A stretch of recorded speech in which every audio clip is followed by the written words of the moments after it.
In three, two, one. Well, this is the Working Title Experience, episode 21. And for this evening, or wherever you are, could be daytime, morning, afternoon, wherever you're located in the world, I have a special guest. She's a producer and a media analyst. This is Chardonnay. Chardonnay, hold on a second. I'm trying to bring you up here. How are you doing? I'm great. How are you? It's nice to have you on. So how are you doing? I'm really good. Today was a really productive day. We had an audition for a new show that I'm producing with the Rumor Room in Austin. Hold Um, on, hold on a second. Why don't you you're jumping a little ahead there. Why don't you go ahead and give our listeners, tell us what you do exactly so that they know, oh, because they don't know exactly who you are at this point. So, oh yeah, give us a true. little bit of background first before you tell us what you were doing there. So, yeah, let's go over that first. Tell us what you do for a living there. So for all intents and purposes, I'm self-employed and I market myself as a multimedia specialist. So what that means in a nutshell is basically any media project you hire me on to do, I can do. As graphic design, social media, videography, cinematography, and audio engineering. I have a rate that I could be hired for depending on what a client's needs are. Oh, okay. And is as far as like anything else right now? Are you still in school? No, I actually finished school in 2019. Oh, okay, okay, gotcha. Mhm. Now, as far as we know, uh, give us a. You were before I interrupted you before. Well, actually, before we go into that, as I was saying before we went live, we like to do a question with my viewers so that Mhm. we can. This helps with the audience or participation. And you said you had a question that you'd like to ask for our audience. Let me go ahead and bring this up here so we can go ahead and discuss this at the same time. Here we go. So, what was the question you'd like to ask the audience? So if you have a bowl of dry cereal, once you pour milk into the cereal, is the milk now a broth, a sauce, or a garnish? Okay, you're going to slow down. Do that one for me again. I'm sorry. Let me type this out. Hold on a second. If you have a bowl of, I'm sorry, say it again. Of cereal. Cereal. Sorry. That's okay. Uh, Go ahead with the rest of the question. Is the milk a broth, a Broth. Okay. sauce, or a garnish? Broth. Broth. How do you spell broth? I'm sorry. I need Microsoft Windows to help me spell right now. You're gonna tell me on that one. A BROTH. B-R-O R-O-T-H. A broth. Okay. The other two. I'm sorry. Or a garnish. Garnish. Right. What was the? I'm sorry. What was the other word? The other selections you had it there. Or You had sauce. It could also be sauce. a sauce, yeah. Sauce. Okay. Sauce or garnish. Is that what you said? Okay. Mhm. All right. Okay, is that everything right there? Let me proofread this because one of these once I put this up there, we can't change it, Mhm. so I don't want to have anything that's misspelled or anything or typed out incorrectly. Okay, if you have a bowl of cereal, is the milk a broth, sauce, or garnish? Mhm. Okay, cool. So let's add these selections here. And for those who are watching this, uh, you can answer these questions while we're doing our show, and we'll come back periodically to see what the results are. And would you like to add, say, let's add another option. I'll say, I don't know. A beverage. A beverage? Oh, okay, you want a beverage? Okay. Okay, we can add that there. I've heard of people drinking the milk after they finish their cereal. Beverage? Okay. Let me add Mhm. that to the list up here too. No, I can tell you when I haven't had a bowl of cereal since I was a kid, but I did used to drink the milk, what was left over, like you just said. It's a little strange. The I is the and a lot of times it had like what a lot of whatever was left over in the cereal. But what would you call it? I don't put a lot of milk in my cereal, so maybe a garnish or a sauce. Hmm. So you're Yeah, like split on that, huh? Okay. yeah. Well, initially it was only sauce, broth, or beverage, but then I asked my mom, and she was like, "Well, it could be a garnish," and I was like, "Oh my god, There the we plot go. thickens." Yeah. Did you want to ask like a supplemental type question to go along with that so people could ask, leave some comments too? Like, or is the question fine the way it is? I like the question the way it is. Okay, here we go. Okay, so a question has been posted, so we'll periodically check back throughout the show, and we'll read the results and any comments that people like to add to that. So I'll go ahead and bring it back down. Okay, so now let's get back to what you were originally talking about. So go ahead and you were saying you were doing I don't remember exactly how you were phrasing it, but go ahead and tell us what you were doing. Today, I'm producing a show with the Roma Room here in Austin, Texas, where I live. Um, and the show is basically like a Shark Tank kind of American Idol style show, but for comedians where they can come on and like test their acts in front of a live audience and a panel of judges that are also comedians. And the winner of the series gets their own show courtesy of the Roma Room, which is a comedy club here. Oh, okay. So let me ask you this: you're in Austin, right? Mm-hmm. Now, why Austin? Is there anything else about Austin that makes it special? It's the live music capital of the world. Um, no, when I initially came out here, because I grew up in Arlington, Texas, or I spent my high school years in Arlington, Texas, rather. And then it was time to go to college, and I wanted to move very far away, and my parents wanted me to stay in town. So Austin was kind of like our compromise. There's like a 3 hour difference.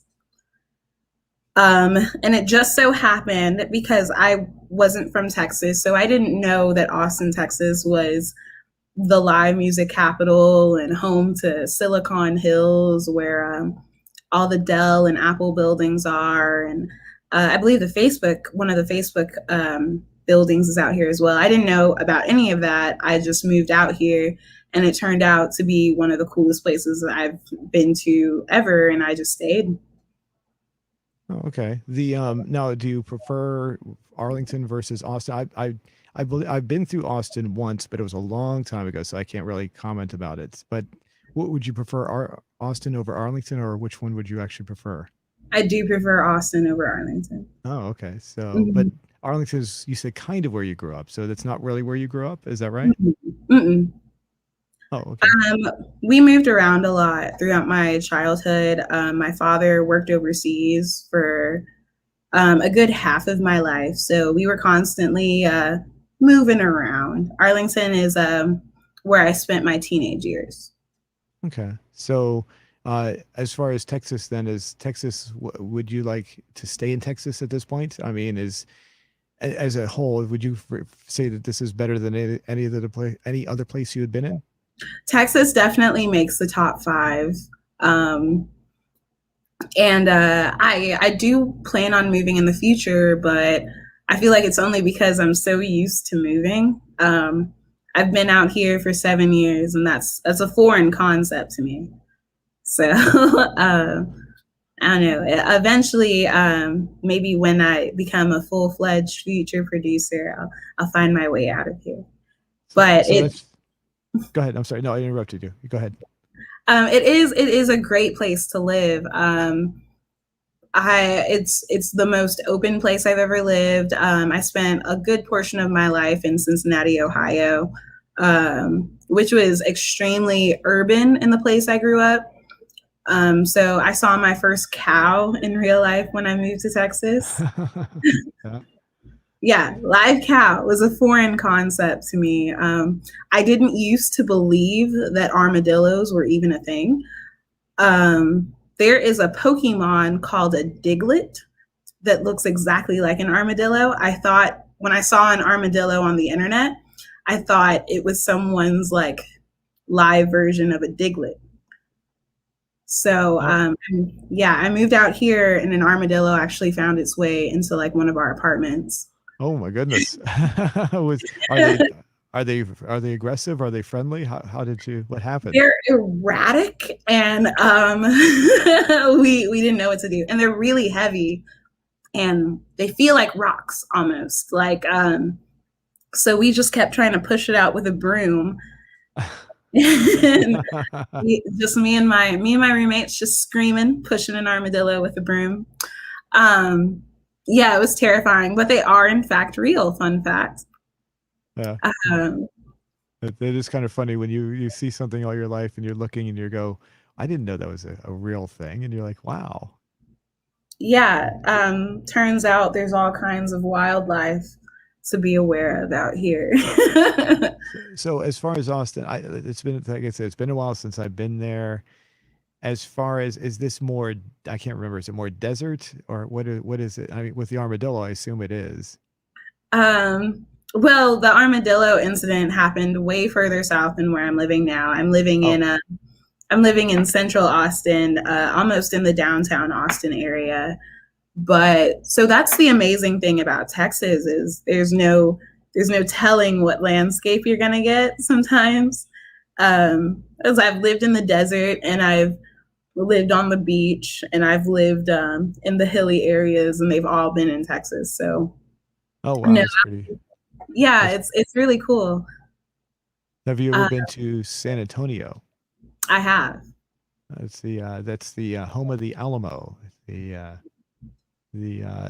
visited that several years ago when went my brief trek through Texas. Went through there as well. So, how do you, as far as Texas, all these different areas, what would you call the best part of Texas? The best part of Texas, I think, is it's a tie between Central Texas and South Texas. North Texas is probably my least favorite. Um, I don't know. There's just so much. There's so much more going on, and so much more variety in people and landscapes the further south you go. Um, it I don't know. It's just different. I guess it's like up north. It was a lot of city. I lived Arlington over the course of like 6 years became just this small city and less of a suburb.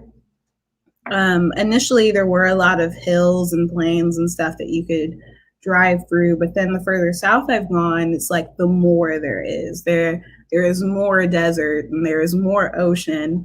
My first hurricane happened out here too. Oh, oh boy, how was that? Which hurricane did you have to live through?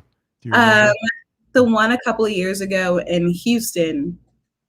I don't remember which one that was. The but that's terrifying. I got. Were you terrified when that came? I know. Absolutely terrified.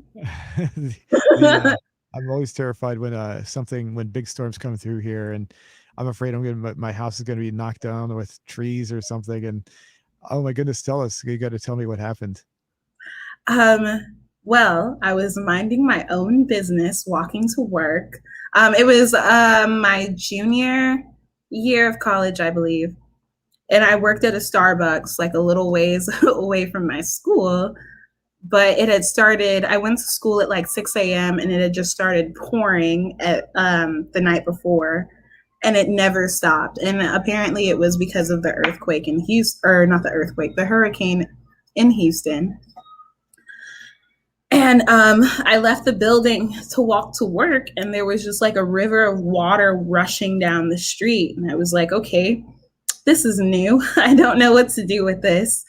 And our school had like a periodic lockdown because the storms were getting so bad. Um, it was absolutely terrifying. I was just like calling my mom, like texting her, like, I guess this is it. Like, this is how I'm gonna go, I suppose. Um, Do you and remember? yeah. Do you remember how strong the winds were? Were they pretty strong? Were they knocking Yeah, trees? it was impossible to like walk up the street. The Oh my Starbucks goodness. I worked at during the time was maybe a 20-minute walk, not even. I couldn't get on the street because the streets were so flooded, but when you go outside, you were just getting pelted with rain and wind, like in your face. Like it was just impossible. They shut the classes down. They had us all like gather in the computer labs and just like kind of wait it out. They didn't know, they didn't know what was going to happen. And that was weird too. Like, your professors not knowing what to do. And it's like, you guys have lived here your whole lives. Guidance, please. So I obviously you survived, which is good. But did anything terrible? I mean, did you experience any major loss of any kind? No, I'm very fortunate in that nothing of significant trauma happened to me. Oh, that's good. And any your friends and family okay? I assume. Yeah, they were all fine. The people who got it worse were the people that lived in Houston, unfortunately. But Texas just kind of just keeps going. Yeah. It's this crazy phenomenon. Any natural disaster that happens, they're just like, oh, and then they continue. When I drove through Texas, I drove westbound and then eastbound. I remember as soon as we entered, I was with a friend. We drove, we got on, and we saw the mile marker. It was like 850 miles to get from one end to the other. It was like, oh my goodness, that was the longest state. We drove basically from the East Coast to the West Coast, and that was the longest state we drove through. And that took us about 12 hours of constant driving just to get to the other end. And we saw a wide range of different, areas. I know for a long time we saw the flat plains. It was very, very, and while we were driving through that area, it was that's when a cold front came through. It dropped, the temperature dropped. It was very weird. It dropped like it was about somewhere in the 70s or 80s down to like the 20s or 30s really rapidly. And I was not expecting that. It was like we had our windows rolled down. The next thing you know, we're like freezing really cold. I want to say freezing our what's off. And have you experienced anything like that? Yeah. Recently in February, Texas had a blizzard. Oh, yes. Tell us about this. I forgot about that. That was the funniest thing I had ever witnessed in my life. So like I said, I spent a lot of time in Ohio. I spent some time in Tennessee. I've been to places where it snows like quite a bit, and I'm very much used to it. There was a period of time where I had to walk to school in the snow. Because up in the North and Midwest, it doesn't matter what kind of inclement weather you might have, you have to go to school. Mm-hmm. So, Texas, I guess no one here knows what to do, because it was crazy actually. The first night it was just raining, and then the next day everything was frozen. Like all the cars were frozen. There were literally icicles hanging from my wheels and my mirrors and my exhaust pipe out the back. And the streets had like a very thin sheen of ice over them. I was actually stranded with my roommate at a friend's house for like 2 days because the driving conditions were ridiculous. And after 2 days, we were finally like, okay, like we have to go to our home. So I drove us back, and like I made sure we had like good tire pressure whenever I heard there was a chance of freezing. My dad did give us snow tires, like oops. Oops. I was just saying, oops, no snow tires. Oops. Uh-oh. Yeah. And people in Texas don't even know what snow tires are. Oh, okay. So yeah, so that's basically what's going on. I assume is they're not accustomed to it, so they don't have the way enough of a idea of how to treat the roads, and so that's what the problem is, right? You have and so like in Ohio, where they're used to it, they're ready to go out there and salt and treat the roads, and so you can drive on it a little bit more easily. It's not a factor of them not really being able to handle driving in the snow. It's just they can't treat the roads quickly enough, or they're just not used to it. Well, okay, bear with me. I thought initially that was the case because there isn't really a snowplow system. And they use sand on ice instead of salt. um, which I thought was weird. I guess they assume there's enough salt and sand to fix it, but it actually just covers up the patch of ice and people slide on it. As I was driving up the street in the ice and snow, people were rolling backwards or just like skirting everywhere. It was no one knew how to drive. Stores were shut down because like people were buying out like all the food in stores. Oh, It was almost like the beginning of the coronavirus, where you couldn't find toilet paper for about 2 weeks in Texas. That was the case. Virginia does that too. When a big storm, a big winter storm comes in, you can't go into the supermarket and like half the food is just gone. You're like, it's like the people just panic. So it's like it's just a little snow, people. The as far as the what I remember, there was a big news story about major power outages as well. Did you experience that? No, again, I'm very fortunate. I do live in a fortunate area. I did not experience loss of power or water. A lot of my peers did. So we had a lot of people coming to our home just to use the restroom and like to sit in heat for a while. You could drive for like 5 miles in Austin and there would be no lights. Mm. Yeah, that's gotta be scary. How long did that go on for? I don't remember. I That remember it was pretty bad. I remember the news reports coming out of the area. it was like that in my immediate area for about a week or so, even after the snow had gone. Oh Um, my. in areas in North Texas, like where my parents stay, it was like a little bit longer. It was closer to 2 weeks before everyone's amenities were fully up and running. Oh my goodness. Yeah, I've experienced I think I forget what it was called. Some big storm. It's one of these weird phenomenons that where it comes in and just wreaks havoc. It came through the whole area. It hit the East Coast. It came from like basically from the Ohio Valley in toward the East Coast, and the power was out here for about 4 days straight. That's the most I've ever had to deal with that, and the internet was down for 8 days. So unfortunately, I'm running my business. I'm trying to work. I can't. The power's back up, but I still couldn't run my business because the internet was still down for a while. Trees were down everywhere. This wasn't even a winter storm. This was like in I think in the spring. I might be wrong, but it was definitely not cold by any stretch. So that didn't sound anywhere near as bad as what people in Texas, people that in your area were going through. So I really felt for them. I always fear for that, and I always feel sorry for the people when I hear that stuff. So the as far as preparedness, I mean, is anybody like ready now? Like, are they like, I'm going to be prepared for the next one, or is there no talk about that? No, there's no talk of it at all. They Texans just proceed like it's just run of the mill, another catastrophe. No, no, I noticed you don't seem to talk with a Texas accent. Do people in your area do they have that standard? Well, I don't know if there's a Texas accent, but I've heard in movies, TV shows, people, there's a certain way that they talk. Do you hear that a lot? Oh yeah, all the time. Every stereotype you have ever heard about Texas is absolutely true. Oh, okay. What's that song? The stars at night are big and bright, deep in the heart of Hmm. Texas. Do people sing that It's also song? they do, and it's also true. Have you ever seen the movie Pee Wee's Big Adventure? I have.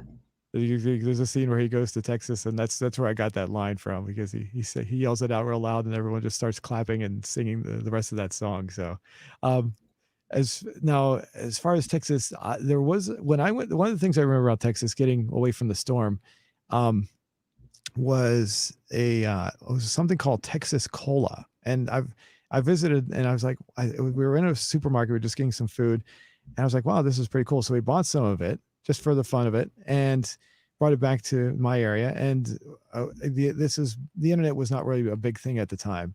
So eventually the internet came around, and I was like, I did a search for Texas Cola. I couldn't find it anywhere. Have you ever heard of Texas Cola? Was this just something that was like maybe a short-lived item and it just never went anywhere? I believe it was a promotional item of some sort. There was like there was occasional mention of it on the internet, but I have never actually seen like a Texas cola beverage.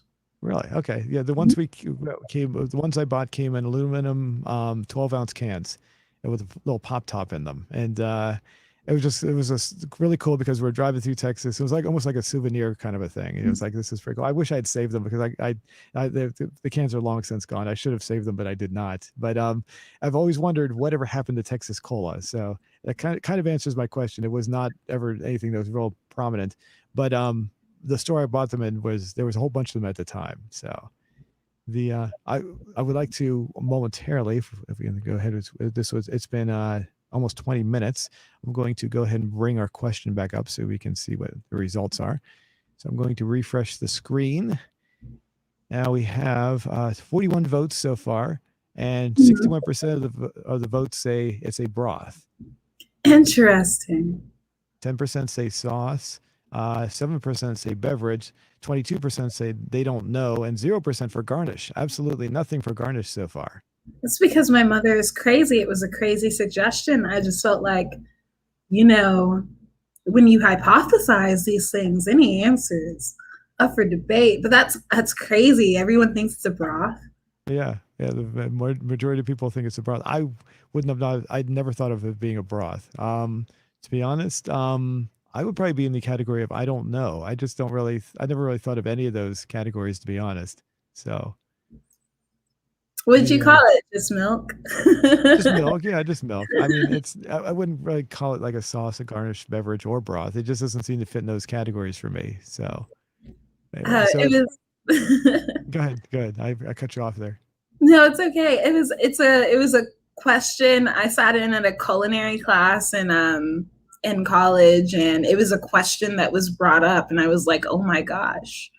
I mean, it fits. It is a dish containing a liquid poured over a solid. I guess by that standards, it feels like a sauce to me, though. Okay. So I just refreshed the screen. We got 2% for garnish. So since that, perhaps so the people were watching and they decide to give garnish a little boost there. So for those watching right now, the show obviously being live at this point, feel free to vote. And also, if you have any comments, you can also leave a comment there. So far, there's no comments. You go to the comment section. Nobody's left any comments yet. So we'll come back to this later and see what this is. All right. So as far as now, you're doing some of the work that you're doing, what was that? The Texas, Austin, Texas comedy. Would you like to tell us about that? So Austin, Texas Comedy is an entertainment LLC, owned and founded and run by Kate Loyce. Myself, I run social media and general media, and our friend Jacques Noor, who is our creative director. What we specialize in is finding comedic talent, both from in town and out of town, and helping them find venues to perform, getting them set up on showcases, open mics, and just helping them promote themselves. I see. So it's not it's not an actual like it's not like when I first heard that I thought maybe it was a comedy club. So it's not. It's more like a service, I guess. Yeah. Currently, it is just a service. Soon we'll have our own podcast and website, and it'll be more like a network. The Roma Room, who I also do work for, is an actual comedy club. So you cut it. Unfortunately, there was a slight internet cutout. Your voice cut out when you said that. What was the last one you said? The Roma Room. It's an actual comedy club in Austin. Oh, okay. The Roma Room. Okay. Gotcha. That's what cut off there. I see. So what are you doing there? Well, at the Roma Room, it was initially social media work as well. I provide a lot of people and businesses with social media optimization techniques and services of that nature, manage their pages, schedule their posts, make sure they're always hashtagging relevant trends, associations, products, things of that nature. And what this does is it works with the algorithms on Instagram, Twitter, and Facebook. It gets them more followers, more interactions. And in today's market, social media and media is a huge part of business and promoting your business. So there, people are constantly looking for help with that, especially not to be making any generalizations, but I've noticed that older people have a hard time doing it. So I help them do that. And yeah, it's really awesome. But what happened after that is as I've got more involved with comedians and the producers at the Romo Room, now I'm actually going to be producing a show that I and a friend brought up. Like we just thought up one drunken nights, and our director loved it. Oh, describe. Wait, say that. What is that again? I'm sorry. Describe that. I'm curious as to what you're talking about here. So the show is called Make Your Pitch. It's going to be, like I was saying earlier, sort of a cross between American Idol, Shark Tank kind of thing, but it's going to be specifically for comedy. So people go on, if they have a sketch they've been working on, they'll come on, we'll have a panel of judges, and we'll do the whole show in front of a live audience. It'll also be taped, but the audience will get to vote for ultimately who is the winner. So it's going to be really, really cool, and I'm very, very excited to start on it. And hopefully it'll be really entertaining. We've been thinking up like mythical products for people who don't have sketches to pitch. And that's probably been the most fun part of producing the whole show. So go ahead. Oh, I have a question, but go ahead and finish what you're going to say, and I'll ask the question. Yeah, it was just like an example. Like someone thought of like a gun holster made by the Croc company. Oh. And it was very funny. I'm not a comedian, but that's one of the questions I was going to ask you. Are you a comedian yourself? So no. I'm only situationally funny. And I don't know, I don't want to go up on stage and just tell jokes, you know. It's not my forte. So we're talking about getting up on stage. Do you have to deal with anybody who is, and you don't have to mention any names if this is the case. Do you have to encounter anybody who is just not funny, not talented, and they go up on stage and they bomb, and you have to sit there and consult or talk to them? I mean, is there any kind of situation like that? So many people, and sometimes in a couple of situations they've been clients. Like I've helped them with their production or their social media. So the best part is when they go up and bomb, and then they sit down next to me, and it's my job as their media manager to be like, no, you're great. The audience just didn't get it. So as far as being, wouldn't it be maybe, I mean, you could say they're great. I can understand that because you don't want to, want them to feel good, but wouldn't a little bit of constructive criticism be a little, helpful maybe for their next act or something, or next time they're up on stage? Mm-hmm. And oftentimes I give it and people receive it. Other times I give it and people are like, well, you're not a comedian. And I'm like, you're right. Yeah, they tell you to shut up. Yeah, you don't know anything. All right, just keep doing it then. It'll work eventually. So you say there's a lot of these. Would you say the majority of people are like this, or how would you rate them? Okay. No, Austin fortunately is home to like a lot of comedic talent. I haven't really been involved in the comedy scene in other places I've lived, but here particularly, no, most of the people I meet are hilarious and really great. And because just there's so much about being a Texan to joke about.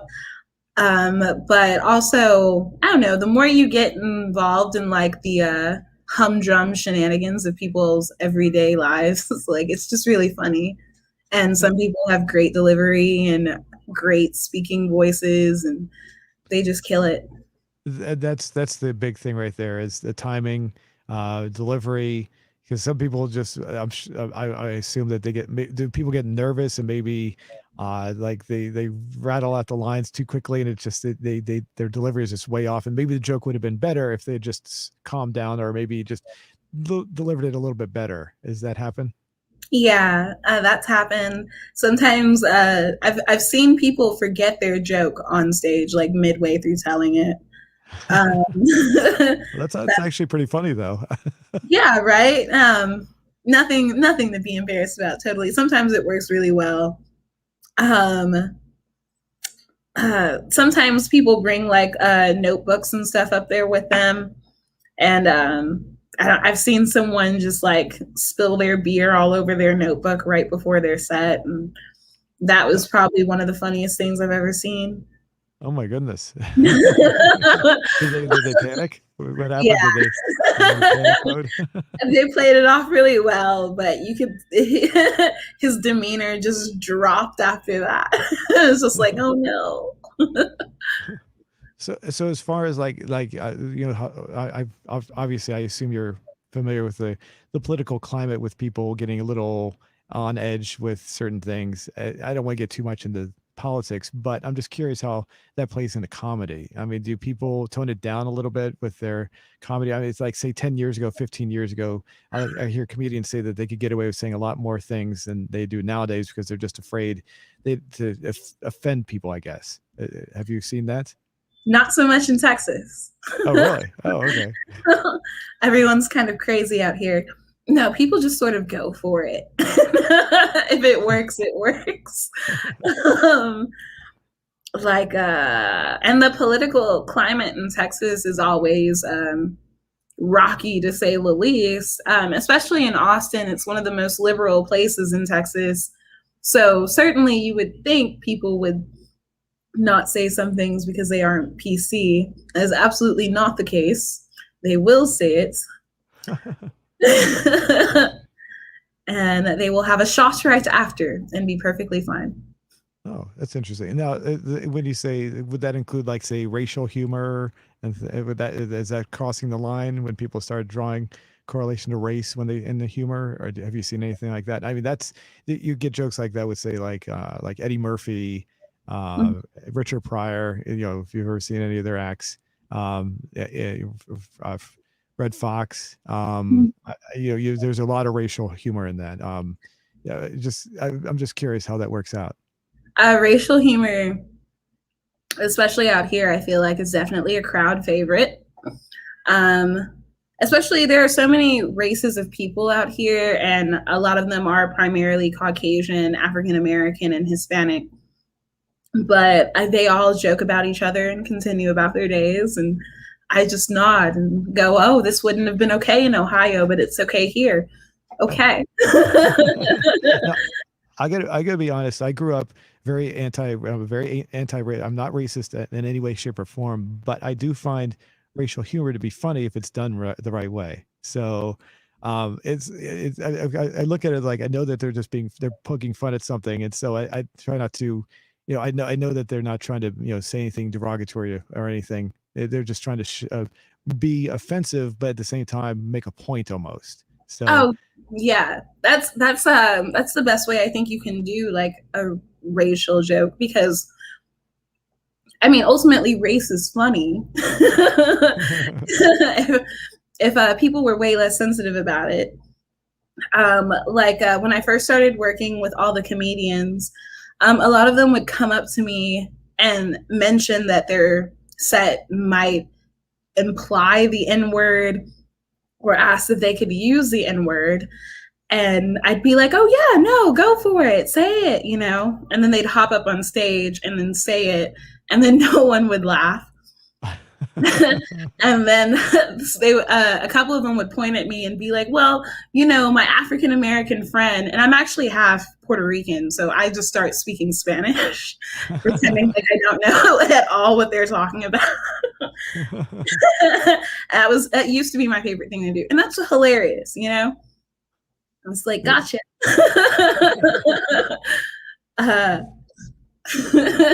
If you do it right, it's funny. Yeah, it sounds like it'd be very funny. Yes. The as far as the people that come in, are there anyone that would be well known? I'm just curious. Uh, Anybody that Um, would like say I would I know like just by mentioning the name? I have met. I didn't really work with him directly, but I've met him working with someone who worked on his show, Joe Rogan. Oh, you've met Joe Rogan? Oh, Mhm. oh, you. I'm sorry. Did you say you met him, or you met? I'm sorry. Say that again. I missed that. I'm sorry. Yeah. I have met Joe Rogan. I wasn't working directly with Joe Rogan. I was working with some people on his show. Okay. Okay. I That's have met him. I didn't believe he was him when I first met him. It was really really. fun. Hmm. Why is that? Because I really didn't remember what he looked like in Fear Factor, and he just looks like a normal guy. So I was at the club Antone's, just looking around to see him because everyone had talked about him, and I don't really know him as a comedian so much. I only really knew him from Fear Factor.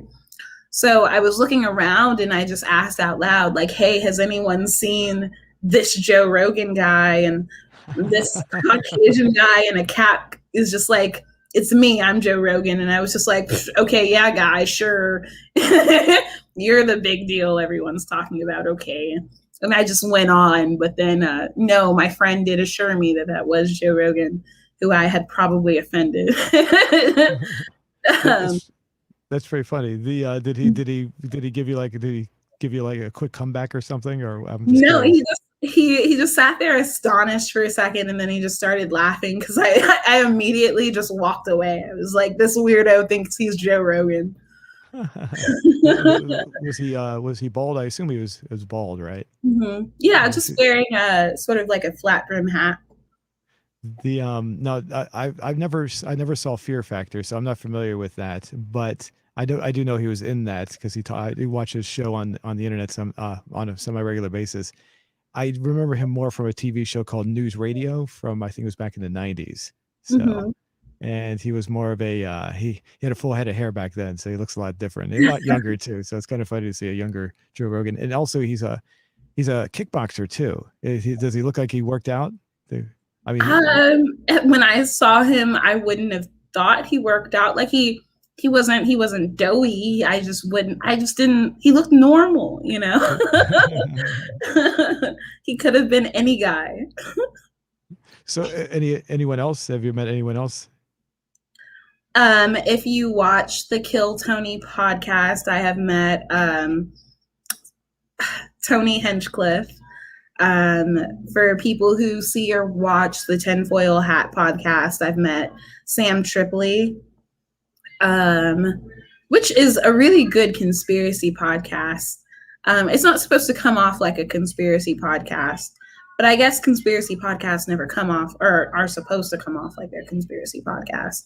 Um, who else? Yoshi Abayashi is someone I've met. April Macy. Do you know any of these people? Sorry, I wish I could say yes, but I do not. The names are not. Maybe if I saw them, I might say yes, but I don't know. I honestly can't say by you just mentioning their names that I've ever met any of them or seen any of them. I mean, so It's okay. I felt the same way when I met them, and I had no idea that they were famous. and were they friendly? What was the general tone? I mean, sometimes I've met a few famous people in my lifetime, and most of the time they're straightforward and pretty friendly. I've worked in radio for several years, and to give you an example, Oliver North. Do you know who Oliver North is? Mm-hmm. I worked with him on his radio show. I was like a fill-in, like I would fill in and help produce his show once in a while when he was still on the radio. And I wasn't sure he was extremely nice guy, very nice and very friendly. I also met Larry King one time long before he died. And he was also a very nice person. So very surprising. I wasn't expecting how they'd react, and they were very cordial and very never know how these people are going to react, because they're in the public eye, and sometimes they may just want to tell you to get away. But have you ever met anybody that was famous or that was like that, or are they all pretty friendly? No, most famous people I've bumped into have been really nice, at the very least to me. Um, I've never run into someone who I'm like, oh, I hope I never run into them again. Mhm. or Now, that as I far explore on the internet. that's for famous people. How about people in general? Have you ever met anybody who's just all out nasty and like, oh my god, I don't want to meet? Or has everyone in general been pretty friendly and straightforward? Now, before you answer, I do remember you did say that some of them would say to you, "Well, you're not a comedian," so that's kind of a rude response.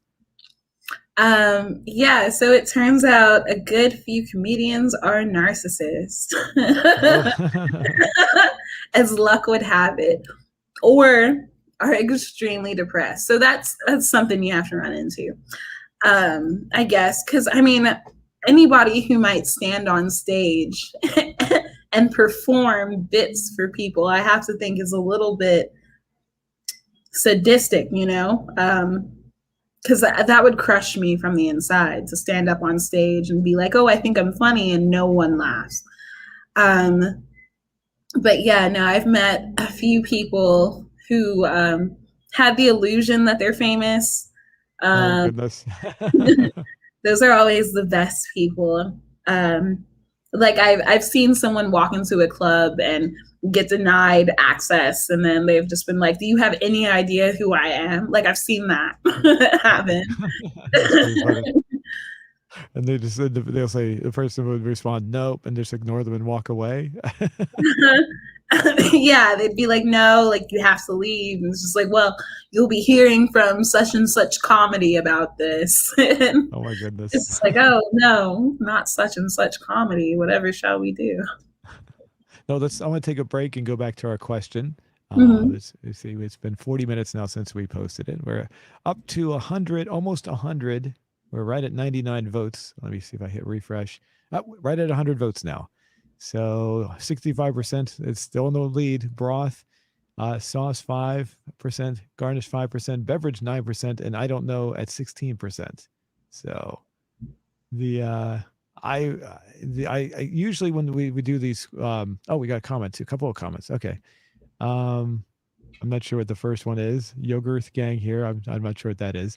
But Andrew Zabin said definitely a beverage. Broths are hot, sauces are cooked, garnishes are usually a spice or plant of some kind. So how do you react to that?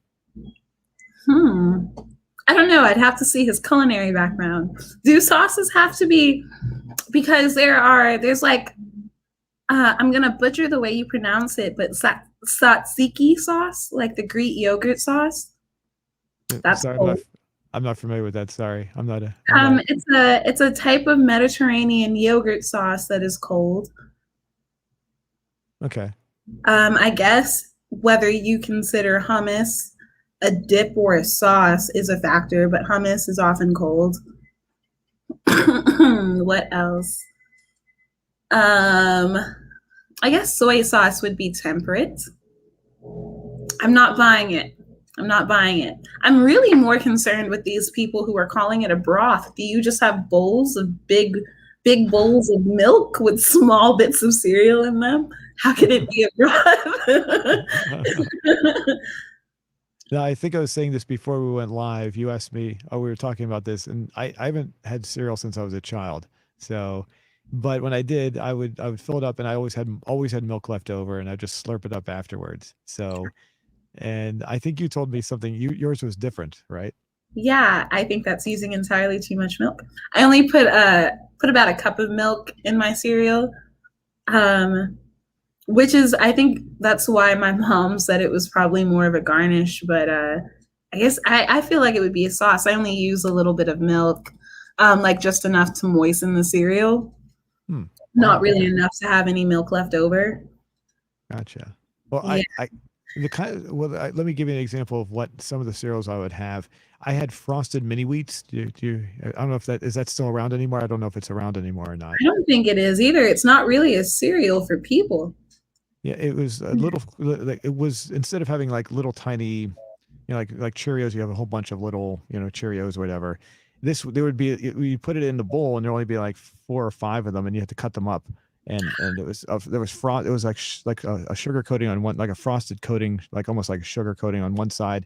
And it was really tasty, really really good. And so, unfortunately, there had to be more milk left to put in there. Otherwise, it just wouldn't get into the cereal. It's not like the cereal would absorb it enough. It was just there wasn't enough of the cereal to be absorbed by by what was there. So there was always going to be some left over. And if you put hardly any milk in there, it would just be dry, and it would be like eating dry wheat biscuits, or it would be really gross. So, but the milk added to that and made it moist and made it easier to consume.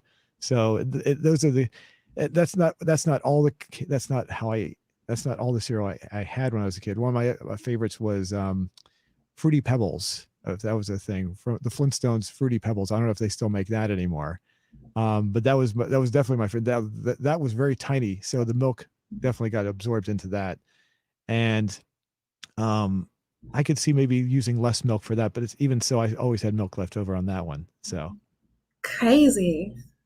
I I've never had a bowl of Fruity Pebbles in my life.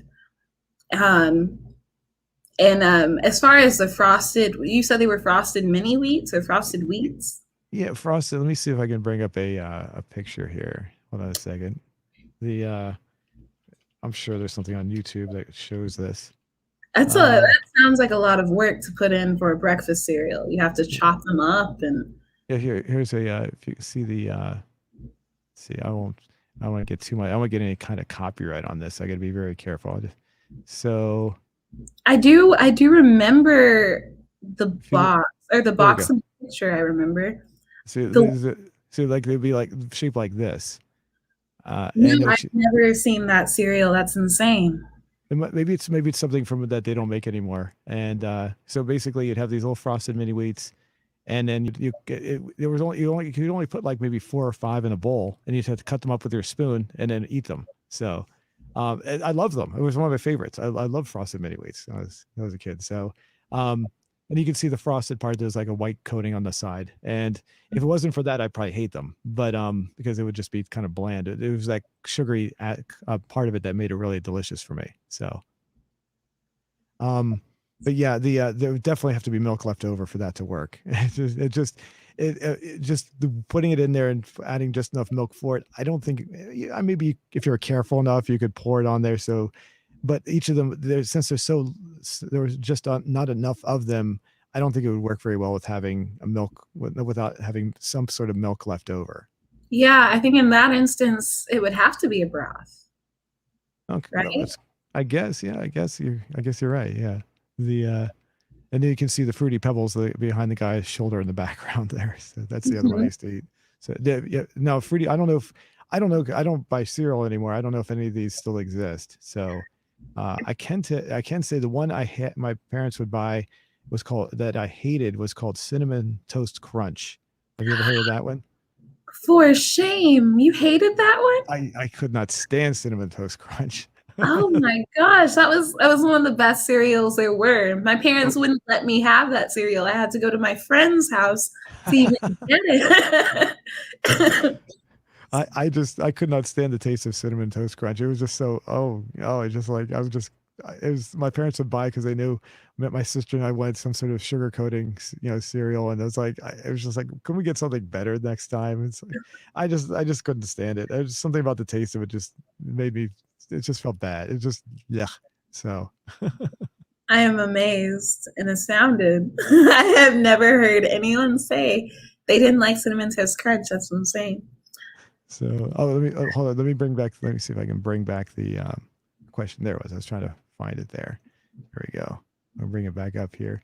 Okay, so yeah, 123 votes, 64. I don't think that's going to change. Usually when you get to about 100 or so, it doesn't really change that much. So still just the 2 comments and no additional comments. I've been looking on the video feed comment section. No comments, nobody, just people saying hello. And I did say hi to everybody. So hi again to the people that are there. I love little hi comments. So yeah, if we do another show, we can come back to this and examine it, see if there's any more comments. Usually I would say give it like about a week, and usually it gets like anywhere from 3 to 5,000 votes, and anywhere from maybe a dozen to 3 dozen comments. And people, and sometimes they'll get into arguments as to whether or not they agree with what's being said there. So maybe someone will get into an argument whether it's a broth or a sauce, and they'll get back and forth, and we can discuss that too. So maybe I really do like the first comment though. Uh, it's very informative. I feel like I'm taking this question more seriously than I should, but it's a very I want to know what people think about it. And I cannot believe that people just have bowls of milk. that, that was me. Yeah, every time I've definitely fallen into that category. So I was always some milk left over. I don't remember ever having a time when there was no milk left over. There's always milk left over for me. So I I will say this about cereal. This is getting slightly off topic, I guess, but there was a guy that I used to work with at one of the it was we were doing traffic reports for radio stations, and we were in the studio. Every morning he'd bring in cereal and eat cereal while we were doing our traffic reports next to his microphone. He wouldn't do it while I was going live on the air, but he would do it, and it was just kind of weird that somebody would actually bring in milk cereal to to work just to eat. I guess he didn't want to, do it at home or something. So, but anyway, that was the only time I ever saw someone do it. And this was an adult. So obviously adults eat cereal too, but I never said anything to him. I just thought it was kind of odd for him to be doing that. Would you ever do that? Would you ever bring a bowl of cereal to work or like that? No, I would definitely bring it up to the person he brought it. Like, sir, but why?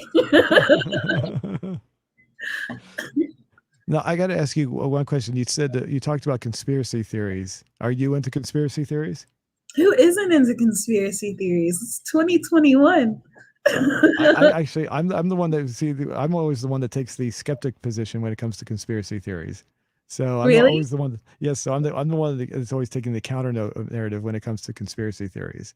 So right now, Anna Hummel and I, she does a show with me on Wednesdays. She's the conspiracy person. I'm the anti-conspiracy person. So we always go back and forth. So like one of our recent debates was over the JFK assassination, and I took the stance that I didn't. I wouldn't say I'm not really anti-conspiracy theory. I'm really what I am is I'm anti people who only believe that there's a conspiracy theory and have no room to listen to any other point of view. That's what I am, because I am open to the fact that there may be a conspiracy theory. I don't want you to think I'm not. I'm just not. I look at both sides, or if there's more than one side to an argument, I'll look at both sides and try to weigh the evidence accordingly to make give myself to evaluate and come up with my own idea as to what happened. So, but I don't just look at someone and say you're a conspiracy theory. No, you're silly or stupid. No, I don't do that. I respect anyone's point of view, but at the same time, so I do see people that just that take the conspiracy side, and they won't listen to anything at all. It's got to be something that validates what they want to believe. And that's when I start dealing with people like that, I'm going, you're not really winning me over on that. That's you're because you're very you're closing your mind off to any other possibility. And how do you feel about that?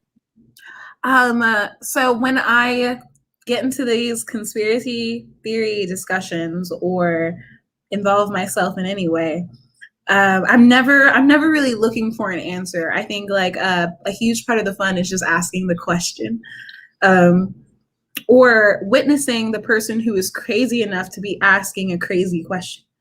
That's my favorite part. Not so much is Bigfoot real or is he not real, but just the wild controversy that surrounds it. And then the people that do believe in Bigfoot, a lot of the times they do believe things like the JFK assassination was a conspiracy, and the World Trade Center was an inside job, stuff like that. No, I'm definitely open to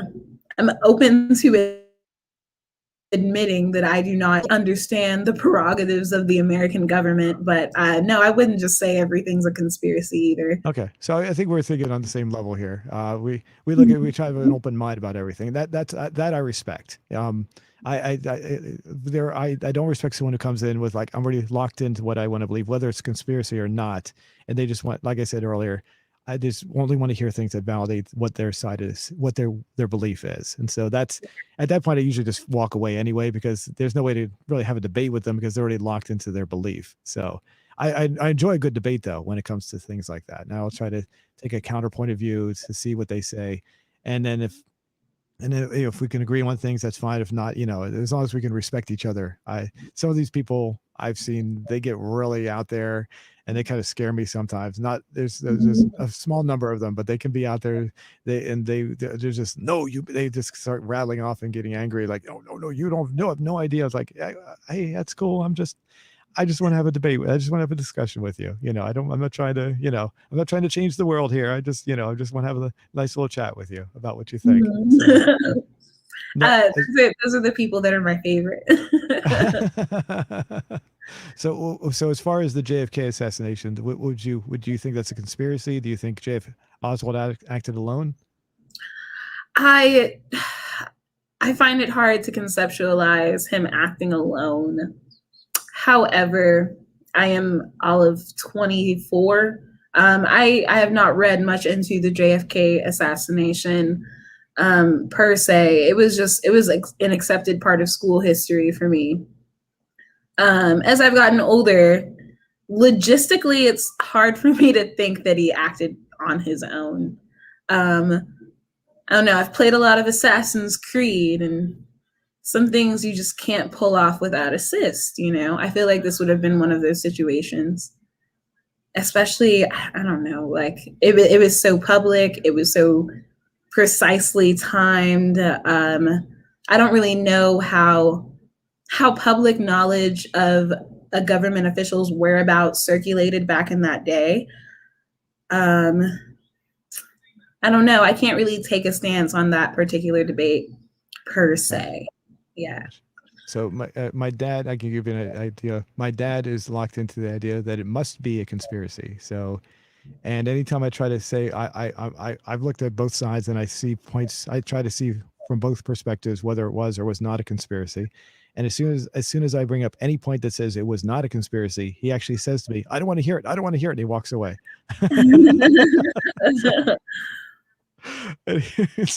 so it's like it's a conspiracy. You better not say anything to him that counters what he wants to believe. So, and it's funny. It's kind of funny. So my dad, when it comes to he's for most conspiracies, except this is interesting. Mm-hmm. The moon landing. Some people say that the moon landing was a hoax. The original 1969, because we landed on the moon all the way from 69 to 72. So there's more than one moon landing, but the initial moon landing in 69 was a hoax. He is very adamant that it was not a hoax. So he does not believe it was a conspiracy at all. And I recently brought that up to somebody else, and they said that probably because he was alive at that time and he was, very much cognizant about, he was a young adult. So he was very much aware of what was going on, and people that were alive during that time have that very proud attitude that look what we accomplished. And they're not going to look at it like it's like a conspiracy. They're going to look at it like, hey, we accomplished something really good. And the idea that you think this is conspiracy is just ludicrous. So I do find it funny that he'll take the conspiracy side on almost everything except for the moon landing. So, and he's just the exact opposite of JFK. He's very adamant. No, if I bring it up and say, hey, did you hear that maybe there was some conspiracy aspects or whatever for the moon landing, he'll say, no, there was not. It was real. It was real. And he takes the stance. It's funny how he takes the exact opposite stance when it comes to the moon landing. So no, that would be hilarious. I would love to hear his explanation. That's my favorite part, is all the explanations. There's so many. And some of them are absolutely ludicrous, but others are, they really make you think. I kind of think the moon landing was fake, though. Uh-oh. Just a little bit. there was a video that came out. I think it's been taken down. The person who put it up on YouTube took it back down. He made a very strong point as to show how the moon landing could not have been faked, and it was very convincing. And I don't think, like I said, I don't think the video is there anymore. But he showed the amount of effort with the technology that was available at the time was just not there to pull something off at that magnitude, and it was very convincing. So, it's I believe that was real. I do believe it was real, though. The whole idea of being able to do that again with the little amount of technology that they were using is blows you away, because the technology we have nowadays is so much more sophisticated. The idea I keep on hearing that the amount of the computer that was on board the capsule was equivalent to that of a basic calculator of what we have today. That's how basic everything was, and how could they possibly do that? But I do believe that's all real. So I fall into the category of obviously believing that it is a real thing. So, um, Okay. but yeah, I would like to. It would be interesting to have a debate, with actual people's. I've never really heard a debate when it comes to the moon landing. It's usually just people saying it is or it isn't, and you don't hear anybody actually debating back and forth. So now, have you ever seen the movie JFK? I'm just kind of curious. No, I haven't. The only JFK movie I have ever seen was actually one that was released back in 2018. Oh, I'm not sure if I heard that one. Okay. Pardon me. Whoops. Give me a second there.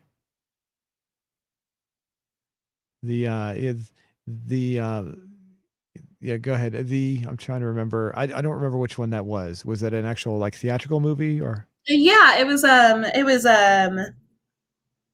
almost like a documentary, but it was about JFK's wife.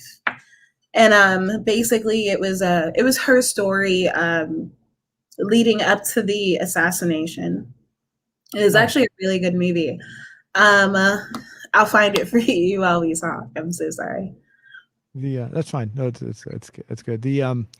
I would, if you're interested in watching the night, I think it was '89 when the JFK movie came out, with Kevin Costner playing, I know his name, I just can't remember right now. But anyway, the movie itself is actually quite entertaining, and I actually like it from the sense that it actually feels like a very compelling story, Mhm. because Oliver Stone can actually make a pretty decent story, but I don't necessarily believe everything that's shown in there. So, the one thing I know, this is like a technical thing that's not really relevant to the whole conspiracy, but on the grassy knoll in 1963, there was a 1965 Mustang in the parking lot. I'm a big car nut, and Mustangs are one of my favorite kinds of cars. So the fact that there would be a car that hadn't been sold to the public yet, in a parking lot, about 8 months before they were actually officially released to the public, is just a technical snafu. But it was definitely something that was out of place there. Of course, I always pick up on that kind of silly stuff anyway. Mhm. Um, and also there's a scene in the movie. My dad pointed this out. There's a park where Kevin Costner's character meets with a special guy who's played by Donald Sutherland, that divulges all these secret things that happened. The park itself did not exist back in the 1960s either. So, I mean, those are just technical things. I mean, it was a real park that exists today in DC, but it didn't exist when the movie was supposed to take place. Silly things like that. I know. I'm just but Nerd. with the rest of the movie, I mean, it's up to you. It's, if you were to watch it, I always say keep an open mind. I always tell people to watch everything, whether you believe it or not. This would definitely be a movie that's saying it was a conspiracy. So you and I'll look at things that is, there say yes or no, whether one way or another way, and I'll just look at it. Well, I'll try to keep my mind an open mind until the very end, and see if they can say anything that changes my mind, or if I agree with them, and then go from there. So Mhm. No, I'll definitely watch it. I love I don't know. I love information. I'm one of those people who if you tell me to watch a movie or read a book, I'll just do it just so just to have the information or the knowledge because I don't want to miss anything. The movie I was talking about was called Jackie, by the way. It came out in yeah, 2016. Yeah. 2016, you said? Okay. Mhm. Okay. Um, no, I'll definitely watch it. I'm probably going to spend the rest of my evening looking into this JFK assassination conspiracy business. Okay. And I would recommend, also, from a counterpoint of view, like the idea that it was not a conspiracy. watching Penn and Teller's. Penn and Teller had a show called Bullshit. I don't know if you ever saw that. Mm-hmm. They have an episode where they talked about it, and they gave a lot of counter arguments saying it was not a conspiracy. So that's a way, if you want to look at one perspective and another perspective, that's a good show to look at that talks about it not being a conspiracy. So, and they make some pretty good points as well. So, yeah, like I said, it's, you got to look at it and make your own informed decision. Obviously, nothing you or I do is probably ever going to change anything.